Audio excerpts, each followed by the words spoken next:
Good morning વિદ્યાર્થી મિત્રો, welcome to chemistry concept. Students, organic chemistry video પર video કેટલા બધા વિડીયોઝ બની રહ્યા છે નહીં? એ મને લાગે છે કે 100 વિડીયો સુધી તો પહોંચશે જ, ત્યારે આ બંને ચેપ્ટર પૂરા થશે. હવે ગયા લેક્ચરમાં તમને એક સંકલ્પના શીખવાડી હતી કે સહસંયોજક બંધમાં થતું વિખંડન. કયો ટોપિક ભણાવ્યો હતો? યસ. તો સહસંયોજક બંધનું વિભાજન, સમભાગી વિભાજન અને વિષમભાગી વિભાજન, અને એની સાથે સાથે તમને શીખવાડ્યું હતું ઇલેક્ટ્રોન અનુરાગી પ્રક્રિયક અને કેન્દ્રાનુરાગી પ્રક્રિયક. કેમ આ શીખવાનું? તો કે છેક 12મા ધોરણ સુધી, કેટલા ધોરણ સુધી? બધા જ ચેપ્ટરમાં દરરોજ ઇલેક્ટ્રોન અનુરાગી, કેન્દ્રાનુરાગી, કાર્બો કેટાયન, કાર્બો એનાયન, મુક્ત મૂલક, દરરોજ આ શબ્દ સાંભળવાના છે અને દરરોજ એમની સ્થાયીતા વિશે વિચારવાનું છે. તો મેં ગયા લેક્ચરમાં તમને મુક્ત મૂલક ભણાવ્યો હતો, યાદ છે? ચલો ત્યાંથી થોડું રિવિઝન કરીને જ આગળ વધીએ.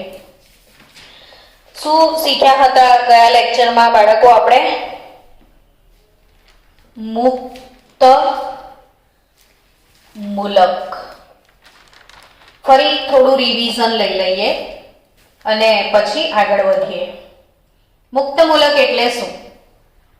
તો કે સહસંયોજક બંધ. કેવો બંધ? સહસંયોજક બંધ. એનું કેવું વિભાજન? સમભાગી વિભાજન.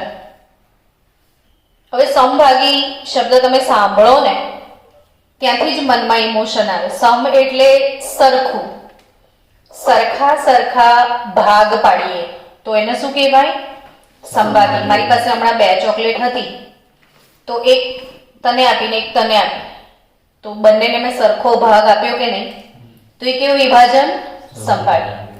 હવે માની લો કે એક આવો અણુ છે તમારી જોડે, CH3Cl.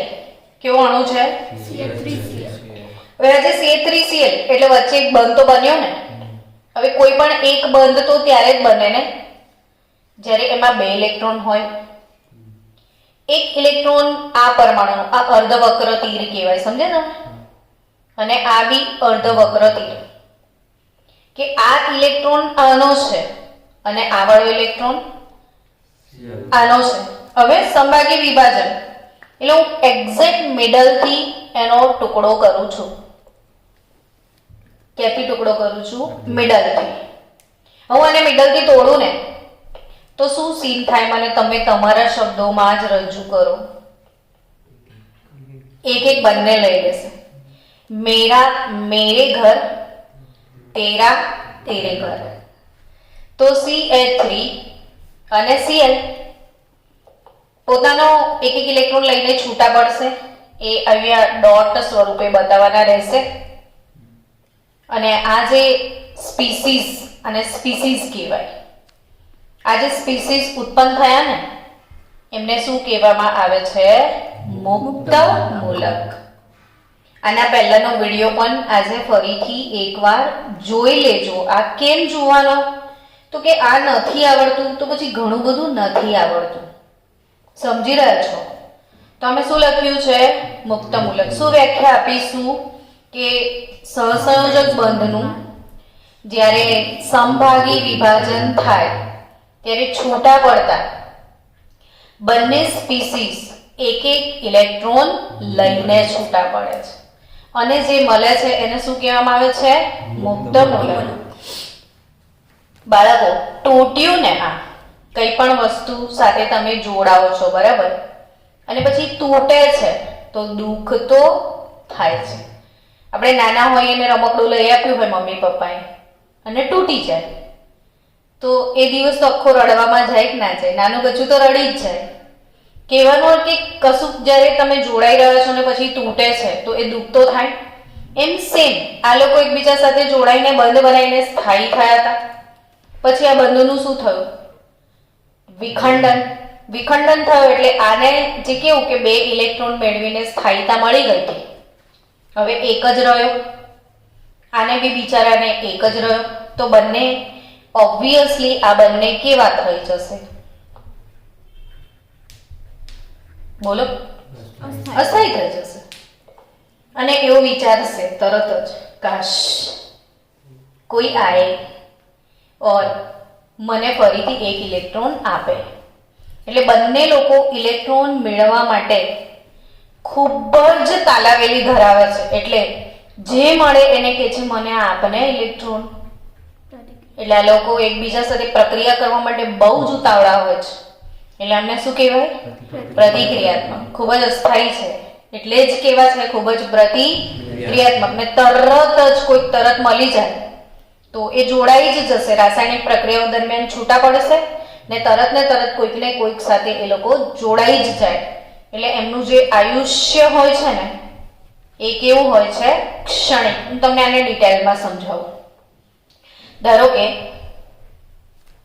આપણી પાસે એક અણુ મેં દોર્યો છે, એનું નામ મને મારા ક્લાસના સ્ટુડન્ટ કહેશે એવો મને વિશ્વાસ છે. મિથેન છે, બરાબર. હવે આ મિથેન અહીંથી તૂટે છે, સામે ક્લોરીન છે. મિથેન જોડે કોણ છે? ક્લોરીન છે.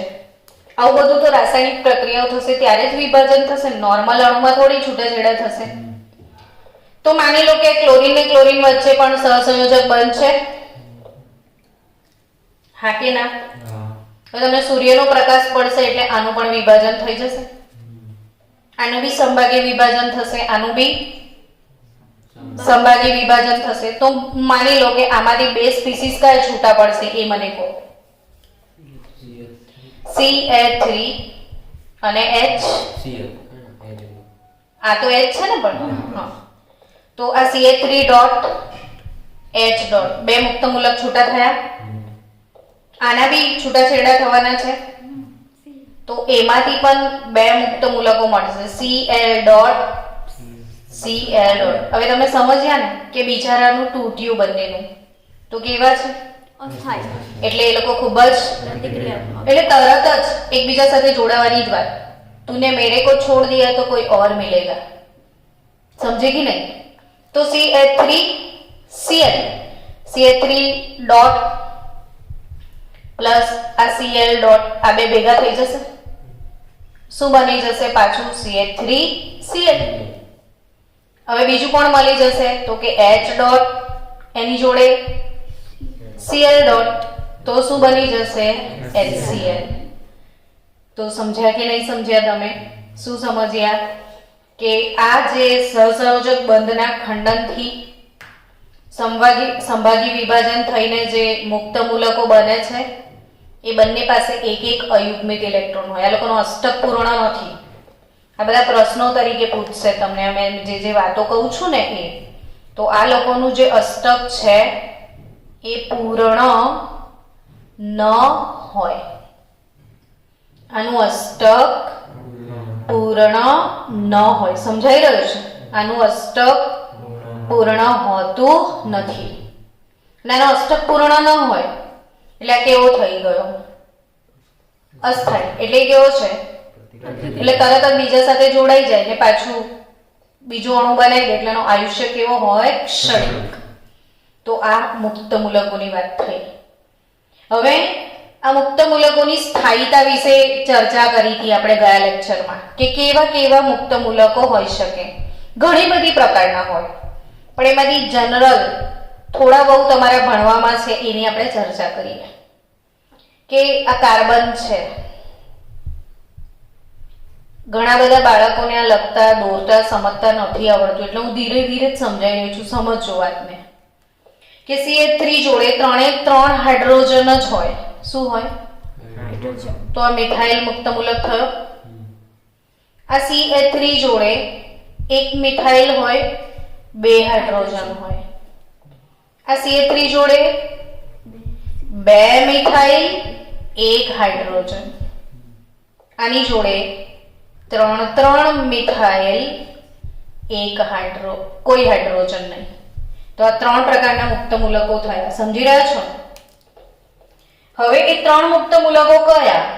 તો કે એક મુક્ત મૂલક છે મિથાઇલ ડોટ, બીજો કયો છે CH3CH2 ઇથાઇલ ડોટ.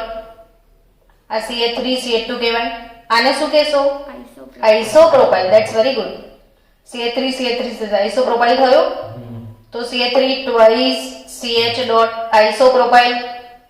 3 મિથાઇલ છે તો CH3 થ્રાઇસ C તૃતીયક બ્યુટાઇલ.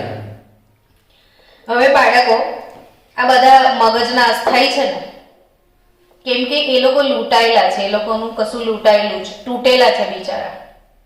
દિલથી કેવા છે? તૂટેલા. કેવા છે? અસ્થાયી. હવે એવા સંજોગોમાં આના સાથે બીજા કેટલા ભાઈબંધો છે જુઓ. તમે જ્યારે કંઈક કશું ઘટના બને, ઉદાસ છો, નિરાશ છો, પણ તમારી જોડે તમારા 3 ભાઈબંધો બેઠા છે, તો તમને દુઃખી રહેવા દેશે? એમ કહો 10 મિનિટમાં હસાઈ દેશે ને? કેમ કે તમારા મિત્રો તમારું દુઃખ શેર કરશે. हर एक फ्रेंड जरूरी होता है, तो वो फ्रेंड जो होते हैं वो हमें हेल्प करेंगे ना. तो आ जे फ्रेंड છે 3, આ આલ્કાઇલ સમૂહ કહેવાય. કેવા સમૂહ છે? આલ્કાઇલ સમૂહ. અને યાદ રાખજો કે આલ્કાઇલ સમૂહ બિચારા ઇલેક્ટ્રોન દાતા હોય છે. કેવા હોય છે? એટલે આ એને ઇલેક્ટ્રોન સપ્લાય કરશે. જુઓ, લે બકા મારું વાપર, તારી જોડે નથી તો ચિંતા ના કર. આ બી શું કહેશે?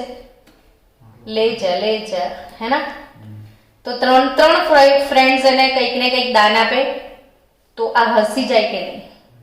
સમજી રહ્યા છો ને? કેમ? દેખો, આનો એક ઇલેક્ટ્રોન લૂંટાઈ ગયો છે, ચોર આઈને લૂંટી ગયા છે, એટલે એને ઇલેક્ટ્રોનની ઉણપ છે. શેની ઉણપ છે? એનો અષ્ટક પૂર્ણ નથી, ઇલેક્ટ્રોનની ઉણપ છે. અને 3 આલ્કાઇલ છે, 3 ભાઈબંધો એને શું આપી રહ્યા છે? ઇલેક્ટ્રોન આપી રહ્યા છે.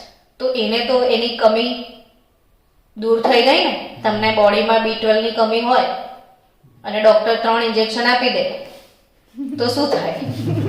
કમી દૂર થઈ જાય. તો આની B12 ની કમી દૂર થઈ ગઈ. 3 ઇન્જેક્શન મળી રહ્યા છે એટલે આ સૌથી વધારે કેવો થઈ જશે? સ્થાયી. તો પરીક્ષામાં પૂછશે તમને સ્થાયીતાનો ક્રમ. તો મિથાઇલ કરતા વધારે સ્થાયી, ઇથાઇલ કરતા વધારે સ્થાયી, એનાથી વધારે સ્થાયી તૃતીયક બ્યુટાઇલ. ક્લિયર? મુક્ત મૂલક સમજાઈ ગયા? આ ટોપિક મેં કાલે સમજાવી દીધો છે, પણ તમે લોકો હતા નહીં તો મને બી મજા નથી આવી. આજે મને સંતોષ થયો તો મેં ફરી સમજાવી દીધું. ચલો, હવે એવું જ આપણે વિષમભાગી વિભાજનની થોડીક વધારે ચર્ચા આજે આગળ વધારીએ. કેવું વિભાજન? વિષમભાગી. વિષમભાગીનો મતલબ બી સમજાઈ ગયો ને, કે સરખા ભાગે નહીં વહેંચવાનું, બીજાનું લૂંટીને ભાગી જવાનું.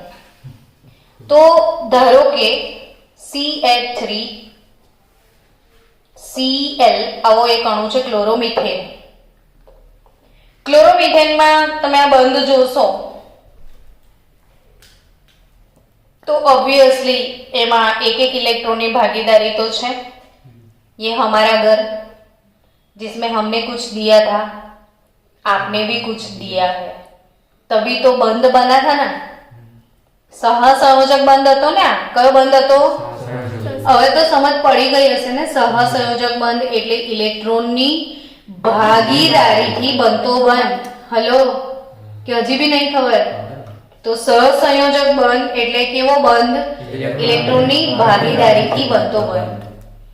ये घर बनाया लेकिन कुछ हमारा था कुछ तुम्हारा था, लेकिन अब समय आया है छूटा पड़ने का. और तब Cl ऐसा सोचता है कि सारी मिलकत मेरे नाम कर दो, तो जो तो डिवोर्स લઈશ, બાકી નહીં લો. અને એવા સંજોગોમાં ક્લોરીન બધી જ મિલકત લઈ જાય. સમજી રહ્યા છો? અને આ દેખતો રહી જાય. એટલે સહસંયોજક બંધનું કેવું વિભાજન થાય કે જેમાં એક પરમાણુ બંને ઇલેક્ટ્રોન મેળવે ને એક પરમાણુ ઇલેક્ટ્રોન ગુમાવે. તો આવા વિભાજનથી શું છૂટું પડે? તો કે જે ગુમાવે એ ધન આયન બનશે, જે મેળવશે એ ઋણ આયન બનશે. સમજણ પડી કે નહીં? મને જરા તમે એક્સપ્રેશન આપજો તો શિક્ષકને સંતોષ થાય કે સામેવાળાને કશીક સમજણ પડે છે. બધું કમ્પ્લીટ ચાલી રહ્યું છે? ઓકે. તો કેવું વિભાજન છે? વિષમભાગી વિભાજન. કેવું? કયા બંધનું? સહસંયોજક બંધ. પાછું આપણે બધા વ્યાખ્યા બોલીએ કે સહસંયોજક બંધનું વિભાજન એવી રીતે થાય જેમાં એક પરમાણુ બંને ઇલેક્ટ્રોનને મેળવે છે અને એક સ્પીસીસ બંને ઇલેક્ટ્રોનને ગુમાવે છે. તો જે ગુમાવે છે એ કયો વીજભાર ધારણ કરશે? ધન વીજભાર. ને જે મેળવે છે એ શું બને? ઋણાયન બનશે કે નહીં? તો હંમેશા એવું યાદ રાખવાનું છે કે સમભાગી વિભાજન થાય ત્યારે મુક્ત મૂલકો બને અને વિષમભાગી વિભાજન થાય ત્યારે ધનાયન અને ઋણાયન બને. પડી? ઓકે. હવે આપણે આ ધનાયનની ચર્ચા કરીએ કે આ જે કાર્બન છે એના જોડે કેટલા હાઇડ્રોજન છે એવું કહો? 3. અને એના પર વીજભાર કયો છે? પ્લસ. સમજણ ના પડે ત્યાં સુધી આગળ નહીં જવાનું, સમજવાનું જરૂરી છે. હવે કોઈ પણ એક બંધ બને ને ત્યારે બે લોકોનું કોન્ટ્રીબ્યુશન તો હોય જ. આ બંધમાં બી બે લોકો તો હશે જ. તો આ બંધમાં કેટલા હશે? તો આ કાર્બન એવો કાર્બન કે જે ધન વીજભાર ધરાવે કે જેની પાસે કેટલા ઇલેક્ટ્રોન છે? 6 ઇલેક્ટ્રોન. કે જેની પાસે 6 ઇલેક્ટ્રોન હોય, 8 નથી. કેવો કાર્બન? કે જેની પાસે 6 ઇલેક્ટ્રોન, અષ્ટક નહીં સષ્ટક, 6 ઇલેક્ટ્રોન હોય તેવા કાર્બનને કાર્બો કેટાયન કહેવાય. શું કહેવાય તેને? અને આ કાર્બો કેટાયનનું બીજું નામ છે કાર્બોનિયમ આયન. શું નામ છે બીજું? Carbonium ion. સમજી રહ્યા છો? તો કાર્બો કેટાયન એટલે કે કાર્બોનિયમ આયન. કયો આયન? Carbonium ion. હવે તમે સમજો કે આણે પૂરા ભરોસા સાથે, વિશ્વાસ સાથે આની જોડે સંબંધ બનાવ્યો હતો. બરાબર છે કે નહીં? પણ તૂટ્યો ત્યારે શું કર્યું? આણે દગો કર્યો ને. દગો કેવી રીતે કર્યો? કે એનો તો લઈને જાય વાંધો નહોતો, આપણો બી ઇલેક્ટ્રોન લઈ ગયો હતો. તો આ તો લુચ્ચો માણસ છે. એટલે આ જે ધન વીજભાર બને ને બિચારાને, એને ઇલેક્ટ્રોનની શું છે? ઉણપ. આ જે કાર્બો કેટાયન હોય કે કાર્બોનિયમ આયન હોય, 5-5, 10-10 વાર બોલશો ને તો આવડી જશે કે કાર્બો કેટાયન. આજે શું ભણ્યા હતા સવારે સૂતા પહેલા યાદ કરવાનું તો યાદ આવશે કે પહેલા તો મુક્ત મૂલક ભણેલા, પછી શું ભણેલા? Carbo cation. તો હવે કાર્બો કેટાયન કોને કહેવાય? તો કે વિષમભાગી વિભાજનથી છૂટો પડતો એવો કાર્બન કે જેના પાસે ફક્ત 6 જ ઇલેક્ટ્રોન હોય, તો એને શું કહેવાય? Carbo cation. તો તમે અહીંયા સમજી ગયા છો કે એને ઇલેક્ટ્રોનની શું છે?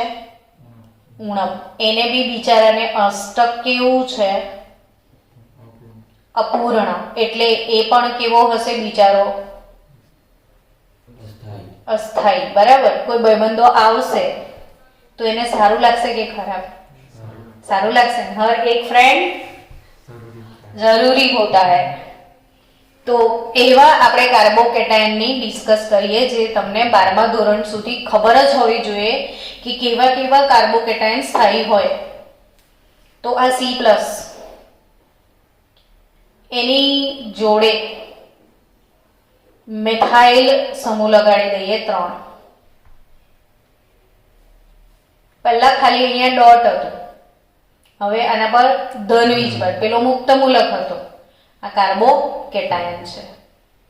એવો કાર્બન જેને ફક્ત 2 ભાઈબંધો છે, હાઇડ્રોજન તો લુખ્ખો છે. એવો કાર્બન જેને એક જ ભાઈબંધ છે, 2 લુખ્ખા તો છે જ બચારા જોડે. ને એવો કાર્બન કોઈ જોડ બોલતો નતો, ચીબાવલો, ચીબો. તો પછી એકલો રહી જાય ને, નહીં રુદ્ર? તો કે મહેંદી મુકાઈ એમાં એટલું બધું શું ટેન્શન. ચલો, 3 કાર્બોકેટાયન છે. આને શું લખાય? તો તૃતીયક બ્યુટાઇલ. હૃદયમાં વસી ગયું નથી હવે તૃતીયક બ્યુટાઇલ. 1 2 3 એવો કાર્બન કે જે બીજા તન કાર્બન સાથે જોડાય તો તૃતીયક જ કહેવાય ને. તો તૃતીયક કાર્બોકેટાયન, આ દ્વિતીયક કાર્બોકેટાયન છે 2 ડિગ્રી, આ 3 ડિગ્રી કહેવાય, આ 2 ડિગ્રી કહેવાય, આ 1 ડિગ્રી કહેવાય, ને આ મિથાઇલ કહેવાય. હવે આ આઇસોપ્રોપાઇલ તો ખરો ને પણ આપણો, આને કહીશું CH3CH2+ ને આને કહીશું CH3+. સમજી ગયા? તો આ કાર્બોકેટાયન થયા, હા કે ના? તમે મને જાતે કહી શકશો કે આ બધામાં કોણ સ્થાયી? હવે 3 ડિગ્રી. તમે હવે લોજિકલી સમજી ગયા કેમ 3 ડિગ્રી સ્થાયી? तो तीनों भाईबंधों ने मिलके दुख को बांट लिया. इधर 2 भाईबंध दुख को बांटते हुए आ रहे हैं, इधर एक भाईबंध है तो भी अच्छा तो लगेगा, प्रॉब्लम लुखे को होगा. तो इधर स्थायीता का जो क्रम है बच्चा लोग, कौन सा स्थायी? 3 डिग्री सबसे ज्यादा स्थायी, फिर 2 डिग्री, फिर 1 डिग्री, फिर मिथाइल. तो स्थायीता का क्रम समझ में आया? किसमें सीखा स्थायीता का क्रम आपने? कार्बोकेटायन में. किसमें? कार्बोकेटायन. चलो, कार्बोकेटायन પછી આજે આપણે ભણવાના છીએ કાર્બ એનાયન. શું શીખવાનું છે? Carb anion. હવે ઋણ વીજભાર ધરાવતો કાર્બન. કેવો કાર્બન? તો કાર્બ એનાયન એટલે કાર્બ, CARB, કાર્બ નો સ્પેલિંગ છે. એનાયન નો સ્પેલિંગ એનિયન. હવે ભેગું કરો તો કાર્બેનિયન થયું. શું થયું? કાર્બેનિયન. જ્યારે પેલો શું હતો ખબર છે? કાર્બોનિયમ. કેટાયન એટલે કાર્બોનિયમ ને એનાયન એટલે કાર્બેનિયન. હવે માની લો કે ફોર્માલ્ડિહાઇડ નો અણુ છે. શેનો? HCOOH. આ ફોર્માલ્ડિહાઇડ છે. ફોર્માલ્ડિહાઇડના અણુની અંદર સમજો વાતને કે આ 2 ઇલેક્ટ્રોન વડે ભાગીદારી તો થયેલી જ હોય, પણ આ C અને O જે છે ને, C અને O આ લોકોએ બંધ બનાવ્યો છે, પણ વિદ્યુત ઋણતા કોની વધારે છે? C અને O માં કોની વિદ્યુત ઋણતા વધારે છે? વિદ્યુત ઋણતા એટલે શું? તો કે આ જે ભાગીદારી કરેલું ઇલેક્ટ્રોન યુગ્મ હોય ને એને પોતાની તરફ લૂંટવાની તાકાત. તો આ C ને O માં આ ઇલેક્ટ્રોન યુગ્મને લૂંટી કોણ જશે? ઓક્સિજન. એટલે વિદ્યુત ઋણતાની વ્યાખ્યા ભૂલી ગયા? વિદ્યુત ઋણતા એ ભૂલી જશો તો કેમિસ્ટ્રી ગાયબ થઈ જશે. જો કાર્બન અને ક્લોરીન વચ્ચે બંધ બને છે, સહસંયોજક બંધ, કાર્બનનો ધન વીજભાર 6 છે. ચાલુ થયું. આપણે શું શીખી રહ્યા છીએ? વિદ્યુત ઋણતાને. હવે ભૂલી ગયા તો ફટકારીશ. આ C અને Cl વચ્ચે સહસંયોજક બંધ છે કે નહીં? કાર્બનના કેન્દ્રમાં 6 પ્રોટોન છે ને ક્લોરીનનો નંબર કયો? 17. તો આની જોડે કેટલા પ્રોટોન? 17. આ 6 પ્રોટોન આને આકર્ષણ આપે. આ બાજુ કેટલા પ્રોટોન આકર્ષણ? તો કયા લોકો ખેંચી જશે? તો કાર્બન અને Cl વચ્ચેનો જે બંધ છે એમાં ઇલેક્ટ્રોન યુગ્મ કોણ ખેંચી જાય? 17 વાળા. આનો મતલબ એમ કે ક્લોરીનની શું વધારે છે? તો વિદ્યુત ઋણતા કોને કહેવાય? એની વ્યાખ્યા શું ભણ્યા હતા? કે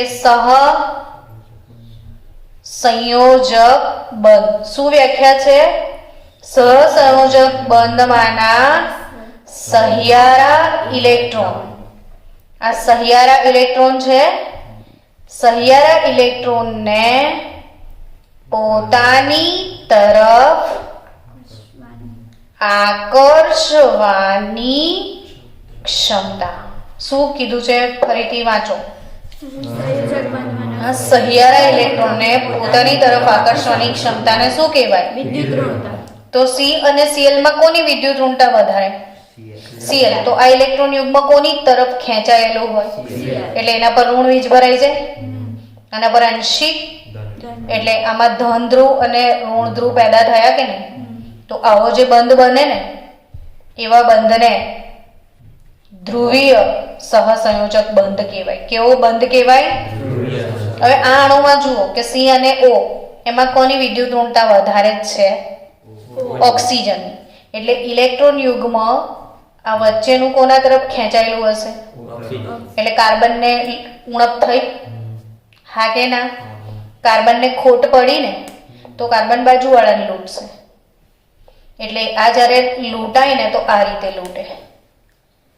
સમજ્યા? એટલે હવે જ્યારે આમાં ડિવોર્સ થાય તો આ C ડબલ બોન્ડ O, આ H અને આની જોડે 2 ઇલેક્ટ્રોન યુગ્મ આવી જશે અને આ હાઇડ્રોજન આવો બની જશે.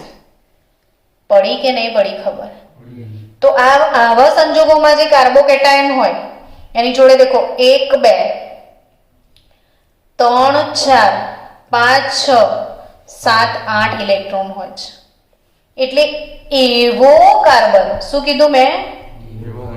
એવો કાર્બન કે જેની પાસે 8 ઇલેક્ટ્રોન હોય. શું કેટલા હોય? 8. 6 હોય તો કેટાયન અને 8 હોય ને તો એનાયન. એનાયન એટલે ઋણાયન, કેટાયન એટલે ધનાયન. તો એવો કાર્બન કે જેની પાસે 8 ઇલેક્ટ્રોન હોય એને કાર્બ એનાયન કહેવાય. એને શું કહેવાય? Carb anion. ડન. શું કહેવાય એને? તો કાર્બ એનાયન એટલે એવો કાર્બન કે જેની પાસે 8 ઇલેક્ટ્રોન હોય એને શું કહેવાય? Carb anion. શું કહેવાય એને? તો આ કાર્બ એનાયન છે. તો એવા કાર્બ એનાયન કે જેને 3 ભાઈબંધ છે એટલે 3 ડિગ્રી કાર્બ એનાયન પોસિબલ છે ને. 2 ડિગ્રી કાર્બ એનાયન. હવે તો 3 ડિગ્રી 2 ડિગ્રી બનાવતા આવડી ગયા હશે એવું ધારી લઉં છું.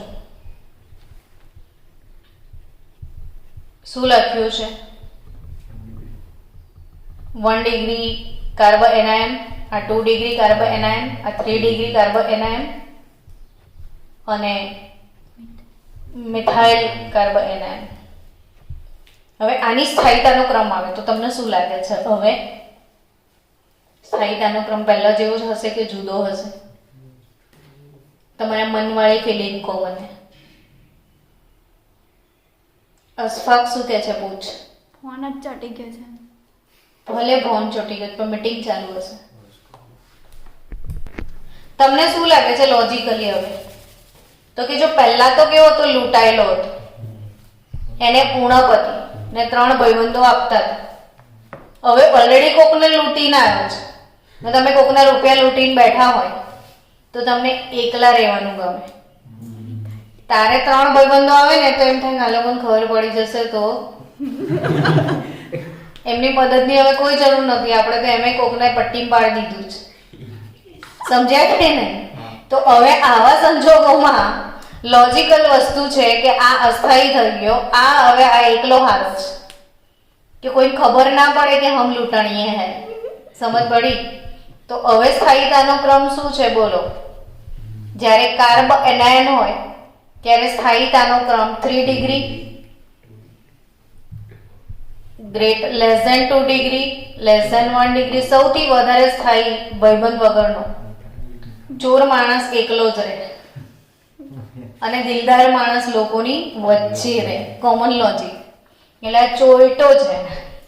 अकेला ये चोरी करके आता है फिर छुप जाता है. अगर भाईबंध आते हैं तो वो डरता है, તમે મને નહીં મળો, કાલે મળીશું એમ કરીને જતો રહે. દુખી હોય ને ભાઈબંધોને બોલાય, આવો ને મને જરા મજા આવે. પણ આ દુખી નહીં આત્મા, લોકોને દુખી કરીને આવેલો છે. સુખી આત્મા છે. એટલે એને 3 ભાઈબંધોની જરૂરત નથી. એટલે અહીંયા પાછા એક તો ઓલરેડી ઇલેક્ટ્રોન છે ને પાછા દાન કરે તો કઈ જાય, લોચો પડે ને. તો કાર્બ એનાયનની સ્થાયીતા સમજાઈ ગઈ. તો ફાઇનલી આજના લેક્ચરમાં આપણે શું શીખ્યા? કાર્બ એનાયન, કાર્બો કેટાયન અને મુક્ત મૂલક અને ત્રણેયમાં સ્થાયીતાનો ક્રમ. હવે બીજી એક વાત, મિથાઇલ કેટાયન જે છે એને ડિસ્કસ કરીએ પછી આપણે મીટિંગને એન્ડ કરી લઈએ. કે મિથાઇલ કેટાયન છે, કયો કેટાયન? Methyl cation. જેમાં એનો ઘણીવાર પૂછતા હોય છે કે આ મિથાઇલ કેટાયનમાં સંકરણ કયું? મિથાઇલ કેટાયનમાં શું સંકરણ કયું? તો તમારે પહેલા મિથેન વિશે વિચારો. ડગલો વાર કીધેલું કે મિથેનનું સંકરણ લખીને મોકલો. તો આ મિથેનનું સંકરણ બતાવો તો ખરા. કાર્બન કયા સંકરણમાં હોય? sp3 સંકરણમાં. એટલે એની આજુબાજુ કેટલી કક્ષકો છે? 4 કક્ષકો છે.